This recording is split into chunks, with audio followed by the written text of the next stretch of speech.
I absolutely love what the Pittsburgh Steelers did in the 2025 draft. Let me talk about the most important quality of the players that they drafted.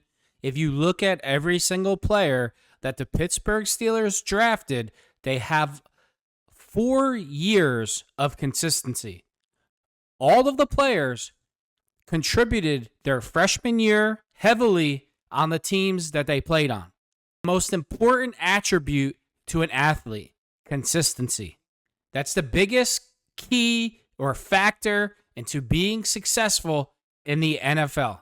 Consistency for any athlete, period. So you know that they're putting in the work all the time to get better, to get better, to get better. It wasn't like how some guys in the draft, high picks too, you see it like they only had one really outstanding year. Their junior or senior year, they went crazy and now they're drafted. To me, those are boom or bust type of guys. Then one negative thing that I didn't like that the Steelers did at all, they did not address the slot corner position the way that I feel that they needed to. They really needed to get that slot corner stud like a Cooper DeJean.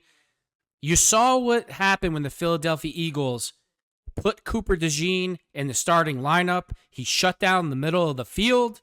The Philadelphia Eagles didn't get eaten alive anymore, and it took them to the Super Bowl. And what do you know? Cooper DeJean picks the ball off in the Super Bowl, runs it back for a touchdown. He was a big reason why they won the Super Bowl. And I don't just mean in the Super Bowl, getting to the Super Bowl. When he was inserted into the starting lineup for the Eagles, everything changed. And I know Troy Fontanano didn't play last year because he had a knee injury. But the Steelers, they had Cooper DeJean on their draft boards, and they didn't take him.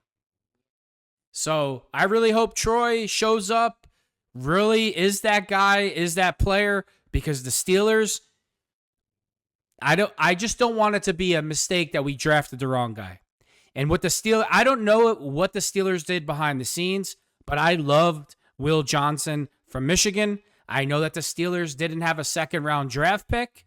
I don't know if they tried to get back into the second round to grab him, but I think he's an elite stud. He went down to Arizona.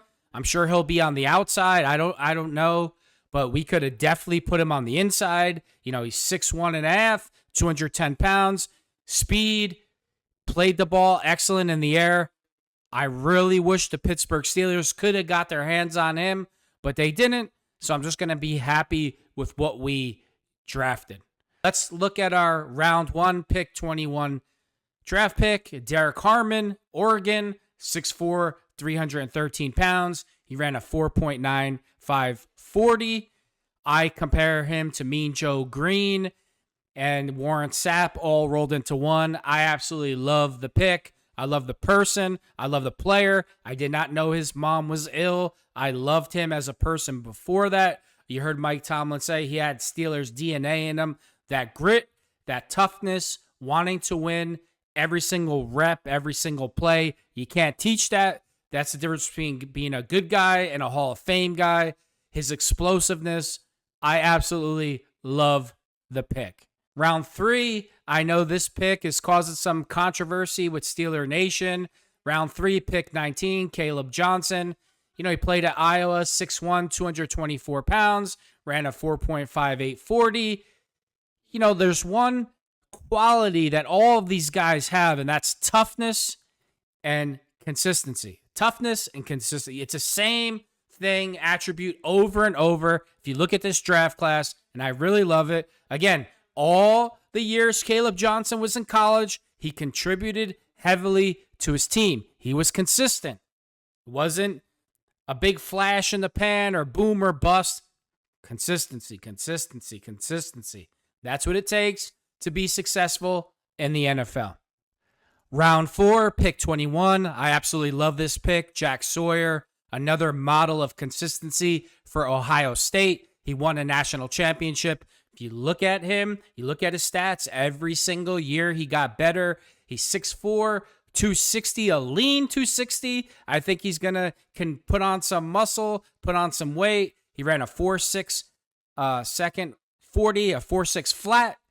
A lot of people, a lot of scouts say that he has tight hips and he's not fast twitch. You remember who they said that about? He wears number 90. A certain guy with the last name of Watt, similar type of scouting report. I'm not buying it at all.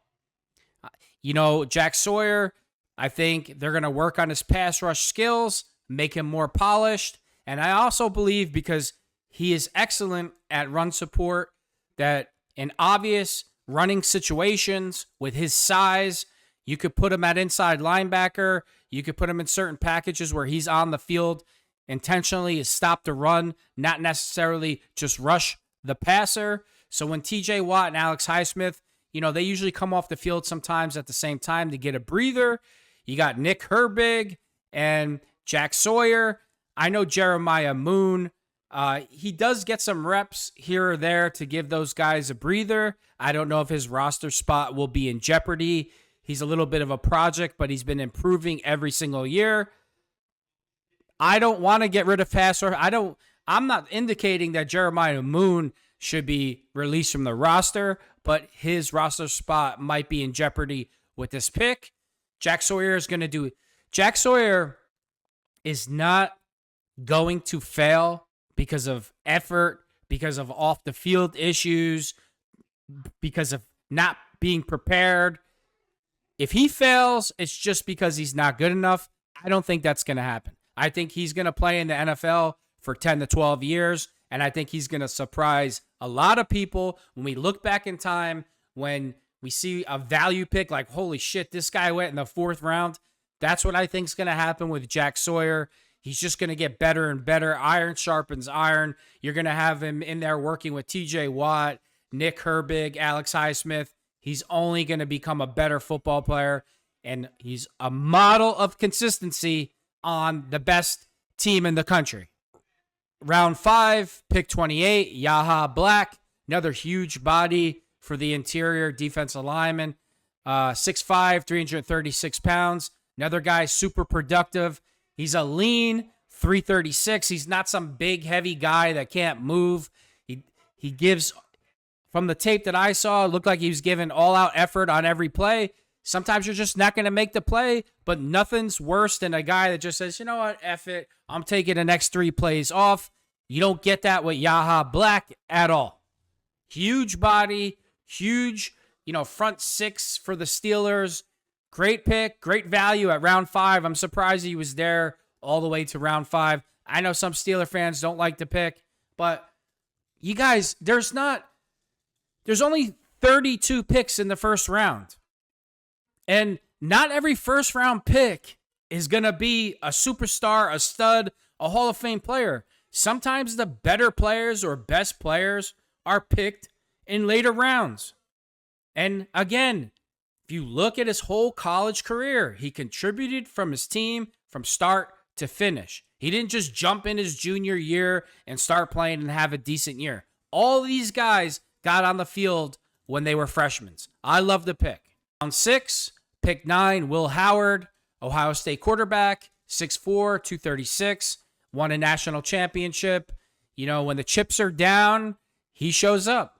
The way that Ohio State lost to Oregon, he didn't get out of bounds in times. He could have easily packed it in mentally. He didn't. He came roaring back, took Ohio State to a national championship, absolutely blew out Oregon in the championship game. What more can you ask for? Is nothing but tremendous value here. Great leadership. He was at Kansas State his first 3 years, finished up his career at Ohio State, and even at Kansas State, he put the team on his back. Kansas State was a better team because of Will Howard.